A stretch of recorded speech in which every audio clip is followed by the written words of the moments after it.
ایک کھجور کھانے سے جو لب سے لگے ہوں، باہر لگے ہوں، اندر سے نہ لگے ہوں، اس کا یہ حال ہے کہ وہ کافرہ، وہ بد زبان عورت صاحب ایمان ہو گئی۔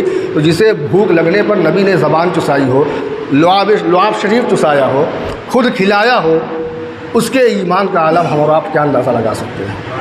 تو بہرحال جب کعبہ شریف سے آپ نے رخت سفر باندھا تو آپ کے ساتھ مولا غازی عباس رضی اللہ تعالیٰ عنہ، جو مولا علی شیر خدا رضی اللہ تعالیٰ عنہ کے بیٹے ہیں دوسری بیوی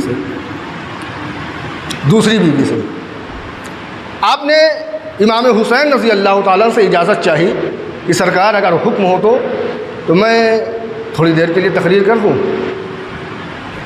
غازی عباس نے آپ سے اجازت طلب فرمائی کہ اگر آپ کا حکم ہو تو میں تھوڑی دیر کے لیے تقریر کر دوں۔ تو حضرت امام حسین رضی اللہ تعالیٰ نے اجازت مرحمت فرما دی۔ آپ کعبہ شریف کی چھت پر چڑھ گئے۔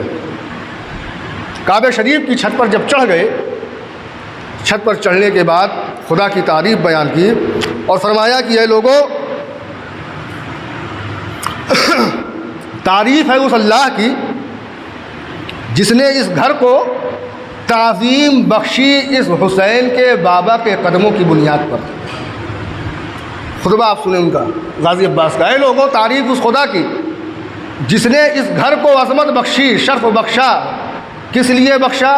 مولا علی شیر خدا رضی اللہ تعالیٰ عنہ کے قدم ناز لگنے کی بنیاد پر۔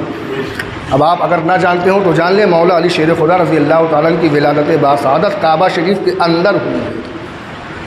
کسیرا میسر نشد این سعادت بکعبہ ولادت بمسجد شہادت۔ دنیا میں ایک واحد شخصیت مولا علی شیر خدا کی ہے جو کعبے میں، جو خدا کے گھر میں پیدا بھی ہوئے، خدا کے گھر میں شہید بھی ہوئے۔ تو وہی آپ نے ارشاد فرمایا کہ اے گھر، اس گھر کو جو کچھ عظمت ہے وہ مولا علی شیر خدا رضی اللہ تعالیٰ عنہ کے قدم ناز مبارک کی برکت سے ہے۔ اور اس کے بعد آپ آگے ارشاد فرماتے ہیں کہ لوگ کعبہ شریف جانا اپنے لیے باعث فخر سمجھتے ہیں، اپنے لیے عزت کی بات سمجھتے ہیں، اس کو چومنے میں فخر محسوس کرتے ہیں، لیکن کعبہ شریف مولا علی شیر خدا رضی اللہ تعالیٰ عنہ کے قدموں کو پا کر اپنے اوپر فخر کیا کرتا ہے۔ اس کے بعد آپ آگے ارشاد فرماتے ہیں، کل تک یہ کعبہ فقط اللہ کا گھر تھا، کل تک یہ کعبہ فقط اللہ کا گھر تھا، لیکن قدم علی کی نسبت سے، مصطفیٰ جان رحمت کی چاہت سے اللہ رب العزت نے ہمارا قبلہ بنا دیا۔ قدم علی کی نسبت سے، حضور سید عالم صلی اللہ علیہ وسلم کی چاہت سے اللہ رب العزت نے اسے ہمارا قبلہ بنا دیا ہے۔ اور پھر آپ آگے ارشاد فرماتے ہیں، اے کفر کے ماننے والو، اے فاسقو، اے فاجرو، تم اس پاک امام کے لیے کعبہ شریف کا راستہ روکتے ہو۔ آپ 8 تاریخ کو غالباً یہ خطبہ ارشاد فرما رہے تھے۔ حج کا وقت تھا، یزید کے ماننے والے بھی وہاں موجود تھے، حسین اعظم کو بھی ماننے والے وہاں موجود تھے۔ تو آپ نے ارشاد فرمایا کہ اے کفر والو، اے فاسقو، اے فاجرو، تم اس پاک امام کے لیے کعبہ شریف کا راستہ روکتے ہو، حالانکہ تم ایسا کرنے میں کامیاب نہیں ہو سکتے، اور اگر تم ایسا کرنے میں کامیاب بھی ہو گئے تو اس سے پہلے کہ تم حسین اعظم کا راستہ روکو گے، کعبہ خود حسین اعظم کے استقبال کے لیے یہاں سے اٹھ کر چلا جائے۔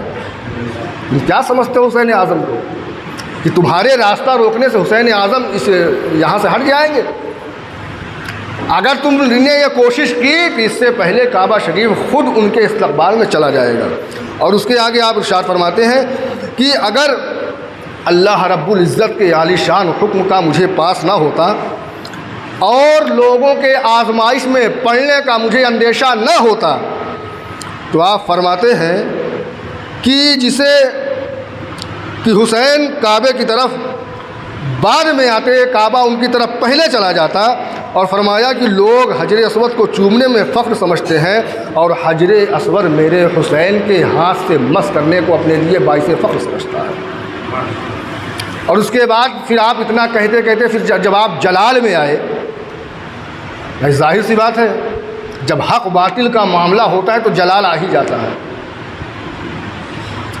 آپ نے آگے ارشاد فرمایا، بات یہ ہے سنو کہ حسین پاک کی یہ چاہت ہے، یعنی حسین کی یہ مرضی ہے، خدا کی مشیت ہے، اور اگر یہ بات نہ ہوتی تو اے کافروں سن لو، اے فاسقوں فاجروں سن لو، جس طرح ایک غضبناک شاہین پرندے کو پکڑ کر اسے چیر پھاڑ دیتا ہے، اسی طرح حسین کا یہ بھائی غازی عباس اگر حسین اعظم کی چاہت کا فاصلہ ہوتا اور خدا کی مشیت کا فاصلہ ہوتا تو جس طرح ایک شاہین چڑیوں کو پھاڑ دیتا ہے، اسی طرح آج یہ عباس علمبردار تم جیسے کافروں کو، فاسقوں کو یہیں پر چیر پھاڑ کر رکھ دیا ہوتا۔ یہ ایک وہ شیر تھا جو تنہا کعبے کی چھت پہ دہاڑ رہا تھا۔ تاریخ شاہد ہے کسی یزیدی میں ہمت نہ ہوئی کہ آ کے وہ خاموش کرا سکے۔ اور اس کے بعد آپ آگے ارشاد فرماتے ہیں کہ کیا تم اس کو ڈراتے ہو؟ کیا تم ایسے انسان کو ڈرا رہے ہو جو بچپن سے موت سے لڑائی کرتے آ رہا ہو؟ تم ایسے شخص کو ڈراتے ہو؟ تو جو بچپنے میں موت کی آنکھوں میں آنکھیں ڈال کر بات کر رہا ہو، اب تو وہ جوان ہو چکا ہے، تو اس وقت اس کی طاقت کا عالم کیا ہوگا، اس وقت اس کی ہمت کا عالم کیا ہوگا۔ اور اس کے بعد آپ آگے ارشاد فرماتے ہیں کہ میرا تو ساری چیز، میری جوانی، میرا سب کچھ حسین اعظم کے قدم پر قربان ہے۔